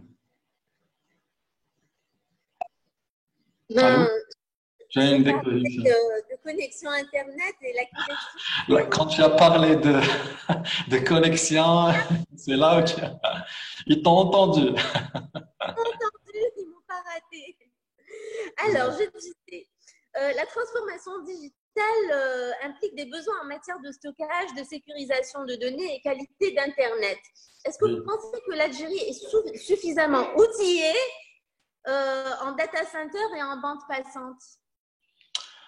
Alors, c'est un sujet qui fâche, je dirais, parce que ouais, la bande passante est liée. Bon, c'est vrai que nous avons aujourd'hui plusieurs fibres optiques qui connectent l'Algérie à l'international. Donc, c'est des fibres qui vont vers l'Espagne, qui vont vers l'Italie et aussi vers la France. Euh, mais c'est un grand débat là-dessus parce qu'il faudrait développer le réseau local que le réseau international. Donc, au lieu d'y aller, c'est bien d'avoir des fibres à l'international, c'est encore, je dirais, mieux, mais l'idéal est de développer le contenu algérien et le stocker en Algérie, comme tu as dit, donc sur des data centers. Nous ne savons pas suffisamment de data centers en Algérie pour la simple raison, donc il y a plusieurs raisons. Donc, l'énergie, c'est vrai qu'elle n'est pas chère, mais la bande passante, elle est chère. Donc, quand on achète la bande passante ou l'Internet pour connecter le data center sur la toile, ça coûte très cher. Nous avons aussi le cooling, donc le refroidissement. Donc, l'Algérie est un pays très chaud. Donc, pour refroidir les serveurs, donc il faudra plus d'énergie. Donc, on doit payer plus. Et nous avons aussi le facteur le plus important aussi, c'est la cherté du matériel informatique, que ce soit serveur, switch, routeur, tout ça. Et pour la simple aussi raison qu'il y a des taxations supplémentaires qui ont été instaurées les 3 dernières années. Donc, c'est des taxes de plus. Donc, vous imaginez quand à l'importation d'un matériel, donc on paye 45% plus 30% des 45%. Donc là, c'est un peu abusé. Donc là, c'est vrai que pour encourager les players, donc les fournisseurs en locaux, mais comme aujourd'hui les fournisseurs locaux ont eu une conjoncture et certains qui ont même arrêté. Là, je parle dans le secteur privé ou même public. Donc, c'est un peu sensible. Je dirais que ça nécessite un webinaire et ça nécessite plusieurs jours de parler là-dessus. Mais il faudrait pas, je dirais, être dans le pessimisme ou là. Il faut être dans le positif, enfin, être optimiste. Vous voyez qu'il y a une amélioration de la bande passante de l'année 2010, 2020, c'est plus la même bande passante et ça va s'améliorer de jour en jour. Le problème aussi, c'est le last mile, donc le dernier kilomètre de la boîte d'élévation d'Algérie Télécom au domicile. C'est là où il y a plus d'interférences et des perturbations. Parfois, le câble n'est pas bon, parfois, il y a une rupture, parfois, il y a des fritures, parfois, la boîte elle est ancienne, le cuivre, parfois, il est pas bon. Donc, c'est cela qui cause en tout cas des perturbations sur l'Internet. Il faut aussi libérer les télécoms. Il faudrait de la concurrence. Moi, j'y crois en tout cas. Plus il y a de la concurrence, plus on s'amuse.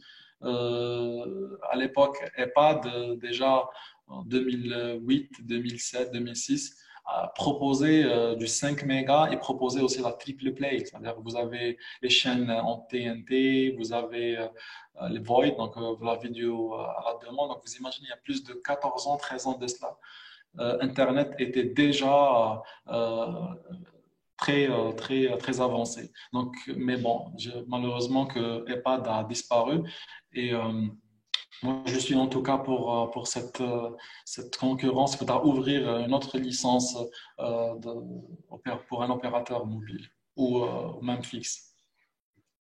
Oui, de toute façon, il est connu que la concurrence que la concurrence augmente la qualité du travail. Chacun essaye de faire mieux que l'autre et vice-versa, et on développe. Alors, une autre question, une idée, est-ce que vous avez une idée sur l'impact financier de la transformation digitale sur un État? Quel gain attendre pour l'Algérie si on accélère sa transformation, si bien sûr l'Algérie essaye de régler tous les soucis auxquels vous venez de faire référence? Alors, je garde une statistique que j'ai en tête de 180 millions de dollars déjà, qui était de réduire l'égalisation. Parce que je dois égaliser le papier, je dois faire des photocopies, je dois faire ceci. Et la réduction aussi des documents. Au lieu que je ramène 16 documents, je dois juste ramener 3 documents. C'est une mesure qui a été faite depuis 2 ans et donc le gain était en tout cas très flagrant et voyant. Donc on a gagné plus de 180 millions de dollars de papier, de ressources, de temps, de tout ça. Donc vous imaginez si toutes les entreprises vont aller vers cet axe, si le gouvernement, les pouvoirs publics vont adopter cette réflexion et cette philosophie, on va tout simplement aller vers le e-gov, donc Electronic Government, et ça va vraiment améliorer le quotidien du citizen, donc du citoyen, parce que cette digitalisation permet une facilité à l'accès à l'information, mais aussi de répondre à ses besoins quotidiens. C'est vrai, c'est vrai. Alors, le e-payment, le mobile payment, la e-administration font-ils partie et vont-ils booster le processus de transformation digitale? Oui, enfin, c'est juste un axe, ce n'est pas toute cette transformation, parce que le paiement, c'est le final du final, parce que pour payer, donc il faudrait que le service déjà puisse être en ligne. Donc, je dois mettre un portail, un site web, mettre le produit, le service, le connecter vers la base de données et le RP et mon système de paiement, interconnecter avec la banque, ainsi de suite, pour faire passer le paiement. Le paiement, en tout cas électronique, que ce soit par mobile ou via l'interface web, c'est un résultat de toute cette transformation digitale. D'accord. Alors, le fait que vous parliez tout à l'heure de coûts en termes d'énergie pour pouvoir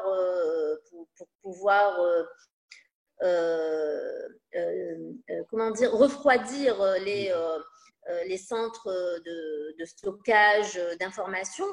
Est-ce que le fait que les prix liés à l'énergie, l'électricité, le gaz, l'essence, sont bas en Algérie, est-ce qu'on ne peut pas considérer que cela pourrait constituer un avantage comparatif pour l'Algérie, notamment en termes d'hébergement de data destiné à l'offshoring? Enfin, on pense par exemple aux besoins énormes de groupes comme Facebook, comme Instagram, Google. Est-ce que vous pensez qu'on est en mesure au vu des prix bas de l'énergie, de pouvoir stocker cette quantité d'informations?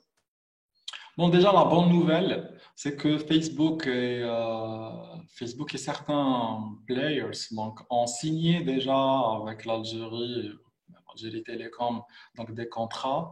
Bon, c'est une source officieuse, mais qu'ils n'ont pas encore déclaré.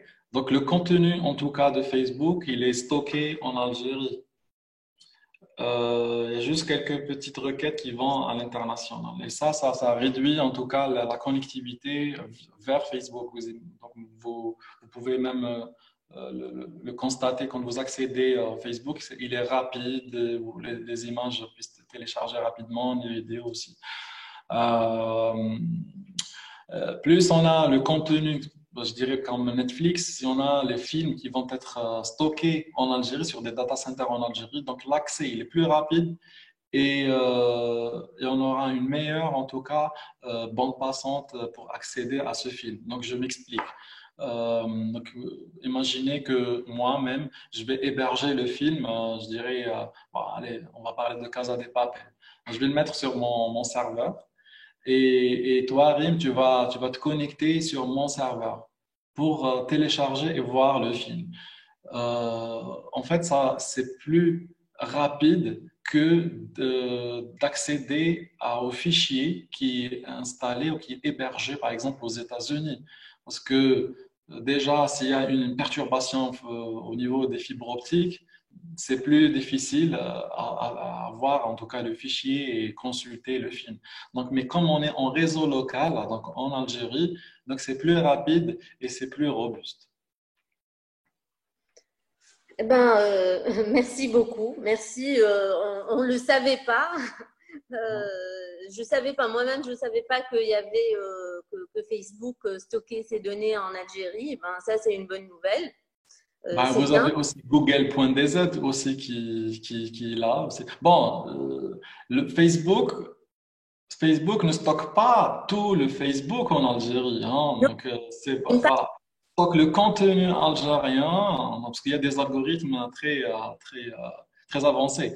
Donc il va en tout cas stocker des contenus orientés pour les Algériens et il fait ça pour en tout cas worldwide, hein. Donc il fait à travers les CDN, ce qu'on appelle CDN, donc Content Network, CDN, Content Delivery Network.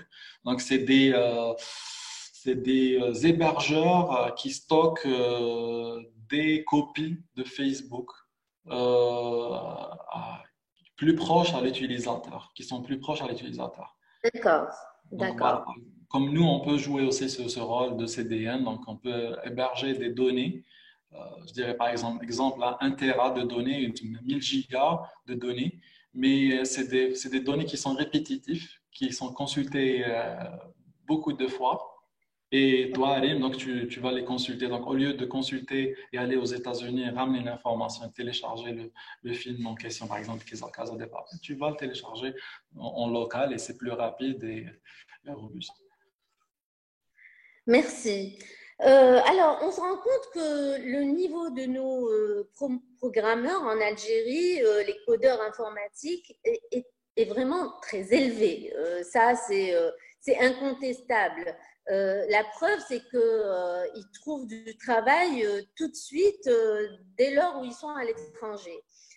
Comment faire pour les retenir et les inciter ceux de la diaspora pour venir encore encourager la transformation digitale en Algérie? Comment utiliser ce potentiel humain qu'on a pour l'Algérie et non pas pour l'étranger, pour qu'ils reviennent et comment les faire assister par les gens de la diaspora?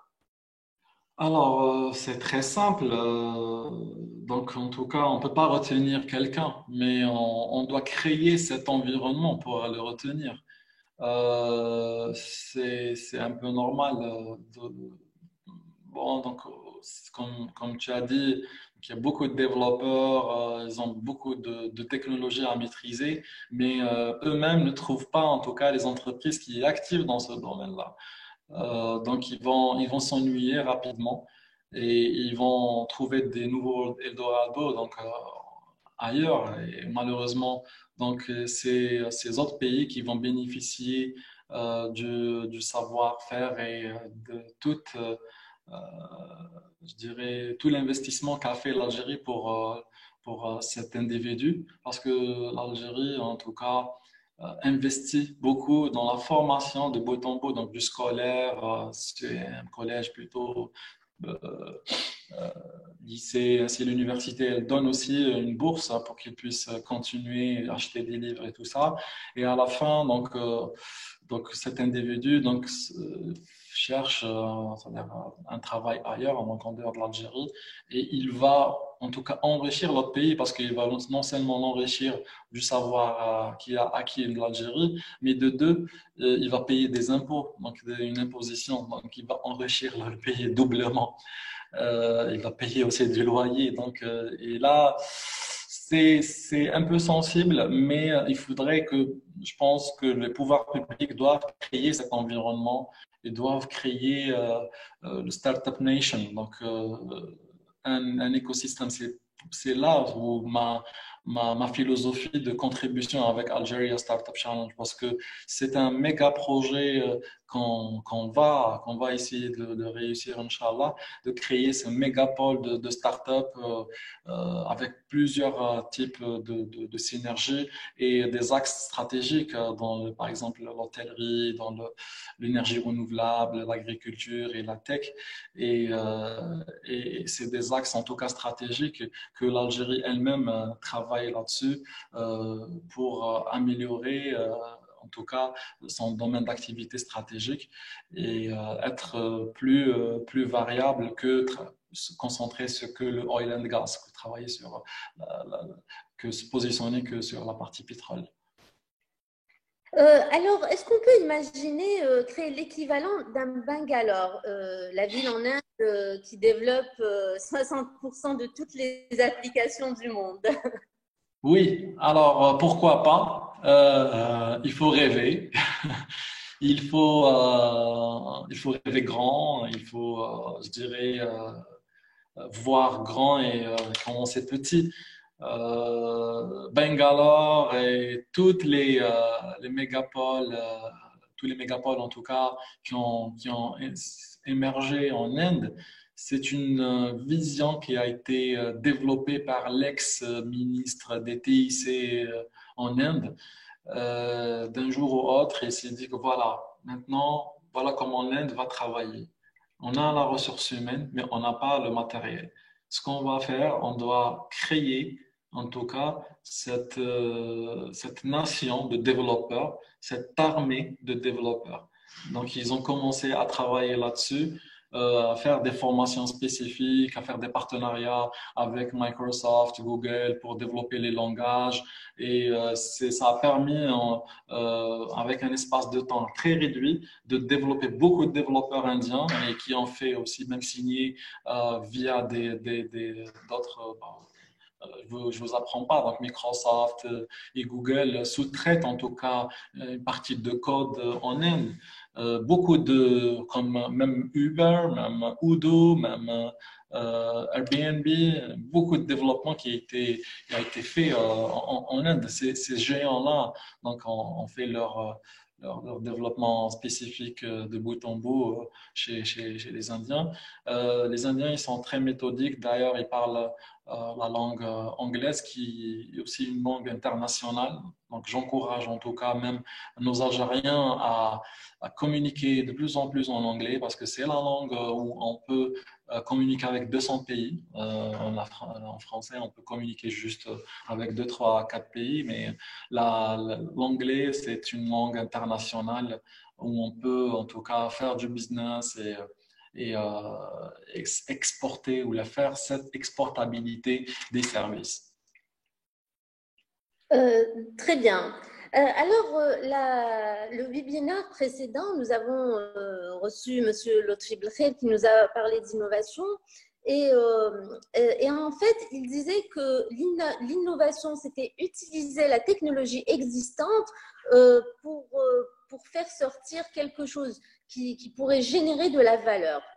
Que pouvez-vous nous dire sur le lien entre la transformation digitale et l'innovation?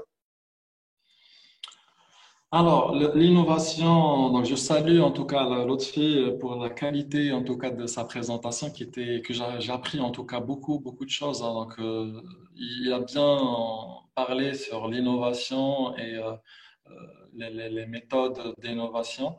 L'innovation, c'est de la recherche, c'est un résultat de la recherche et développement. Mais la transformation digitale, c'est un acquis, c'est un, c'est une, je dirais, un paramétrage à faire, à mettre en place, c'est une stratégie à mettre en place dans une structure ou une organisation.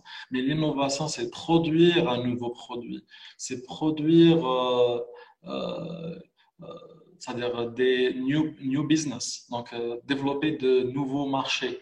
L'innovation, comme a bien cité donc Lotfi, c'est quelque chose de nouveau qui répond en tout cas aux besoins. Mais la transformation, non. Donc, la transformation permet une meilleure organisation à l'entreprise, à être agile, à être performante, à être aussi à l'ère du numérique et avoir une continuité de service.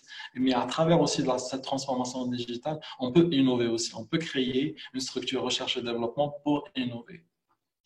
Donc, la transformation digitale, d'après vous, est une base qui pourrait être essentielle à l'innovation. Pour la recherche et développement, effectivement. Donc, on peut, à travers la transformation, mettre en place des structures pour la recherche et développement. Oui, effectivement, et ça nous va nous permettre de, de, d'améliorer, en tout cas, certains processus internes.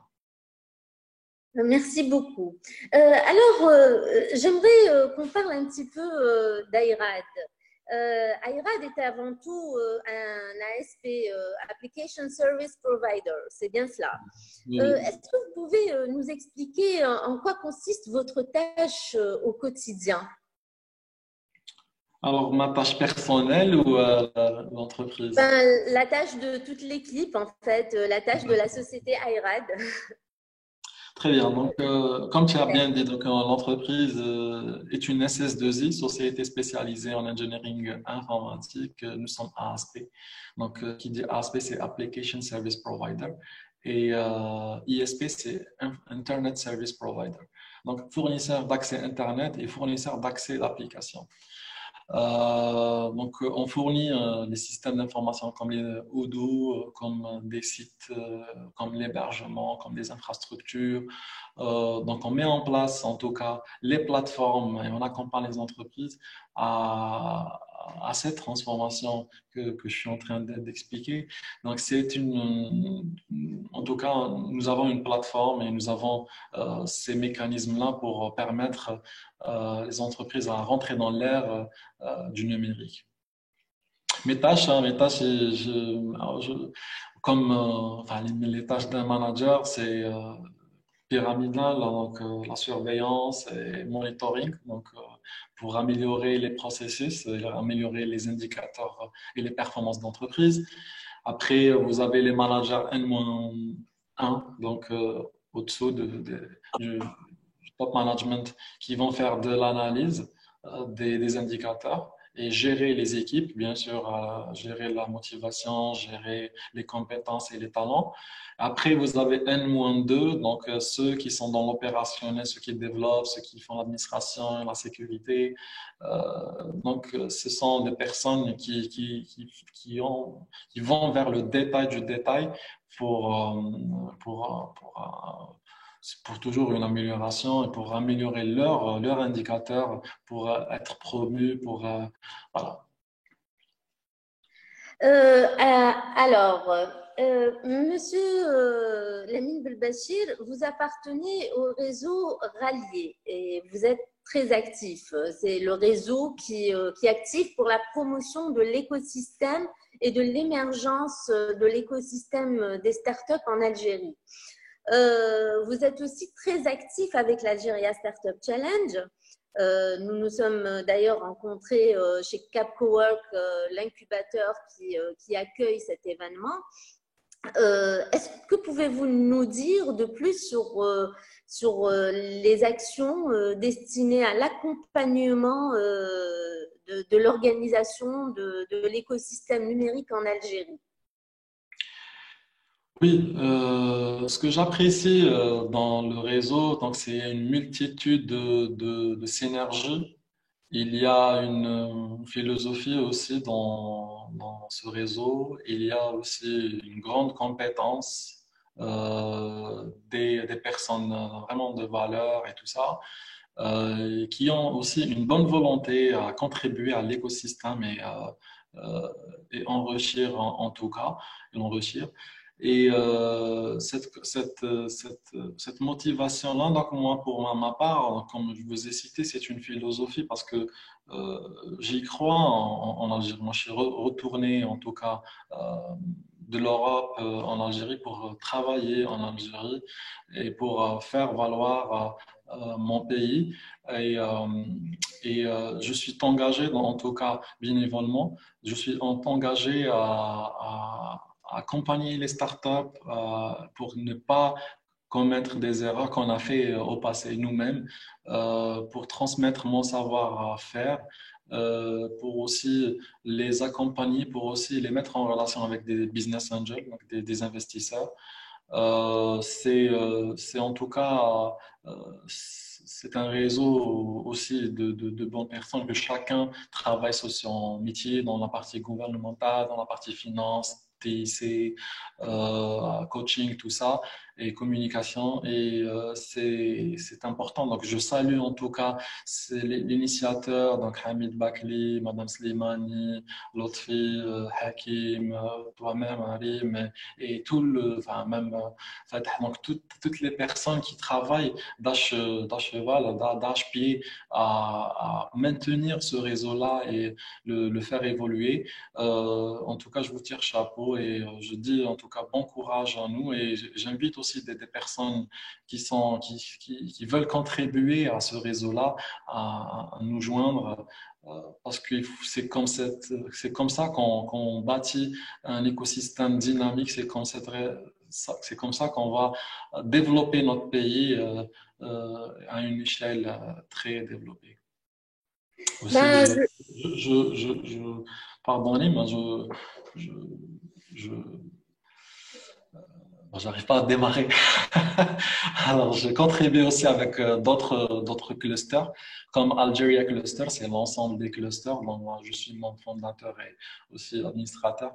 Et on a fait un plaidoyer d'une dizaine de pages qui parle des propositions économiques et des mesures urgentes et vous voyez donc ces contributions de l'ensemble des clusters, donc plusieurs secteurs. Nous avons l'hôtellerie, l'agroalimentaire, boissons, l'énergie. Nous avons aussi la mécanique de précision, les TIC. Nous avons fait des propositions, bien évidemment, accompagnées via des consultants. Et on a fait un plaidoyer qu'on a distribué, qu'on a communiqué au pouvoir public et qui a été à bras ouverts, en tout cas reçu. Et ils ont sérieusement travaillé sur nos propositions parce que nous sommes aussi l'outil de communication. Nous sommes, même le réseau rallié, c'est aussi l'outil managérial des pouvoirs publics et cette passerelle, je dirais, de communication entre le monde réel et l'écosystème aux personnes, en tout cas gouvernantes, qui vont décider, qui vont faire des lois, parce que ce gap-là, il faut le maîtriser. Et c'est en tout cas, c'est notre mission de gérer ce gap-là et de le maîtriser, et de le réduire à un pourcentage epsilon. Plus on communique entre les deux passerelles, enfin les deux mondes, je dirais, parce que c'est deux mondes différents, plus on réduit en tout cas l'impact et le gouffre stratégique. eh ben, merci beaucoup, Lamine, pour votre brillante présentation. Merci beaucoup d'avoir répondu à toutes ces questions, de nous avoir consacré du temps comme vous le faites toujours. Vous n'hésitez jamais, malgré que vous soyez très occupé. Alors, moi, j'aimerais remercier CapCowork déjà de nous avoir tous réunis. J'ai une petite pensée pour nos jeunes porteurs de projets de Béchar, de Ouergla, de Constantine, d'Oran, d'Alger. Et quand je cite les villes, c'est villes et environs, parce que l'idée, c'était de brasser le territoire national et d'avoir un point d'ancrage qui pourrait fédérer toute la région alentour pour pouvoir brasser complètement toute l'Algérie. J'ai une petite pensée pour le club scientifique de Constantine. Je les ai vus à l'œuvre. Ils ont travaillé d'arrache-pied ils ont un sens de l'organisation extraordinaire. On a été agréablement surpris de les avoir rencontrés lors de la session de Constantine et c'est un petit peu grâce à eux que l'événement de lancement de l'Algeria Startup Challenge a réussi. Une petite pensée pour Hassan. Bonjour Hassan. Et en fait si je parle de tous ces porteurs de projets, c'est qu'avant tout, ces tutoriels et ces webinaires leur sont destinés en premier lieu. Pour la surprise, il y a un tutoriel demain que vous ne devez certainement pas rater. Il est impératif de le suivre. C'est avec notre professeur, le docteur Lotfi Belkhair, il va l'animer donc pendant la soirée de demain. Donc, il est primordial de le suivre, ne le ratez surtout pas. D'autres surprises vont se succéder tout ce mois de Ramadan. Je n'en dirai pas plus. Restez branchés surtout. Et ne ratez pas le tutoriel, j'insiste dessus parce que ça va être vraiment du lourd. Je vous souhaite une excellente soirée. Merci beaucoup, Monsieur Belbachir. C'est moi qui vous remercie. Je vous remercie pour votre attention en tout cas et pour votre énergie positive qu'on reçoit chaque jour, votre sourire et tout ça. Merci beaucoup en tout cas, même pour les raisons qui sont là. Voilà. Et j'espère vous voir. Comme j'ai dit tout à l'heure, vous voir comme ça en virtuel, ça fait plaisir parce que là, on est confiné. Donc, ne stress qu'en virtuel, c'est bon. C'est ça, ça remonte le moral et discuter tout ça. Et ça adoucit la soirée du Ramadan. Voilà, exactement, effectivement.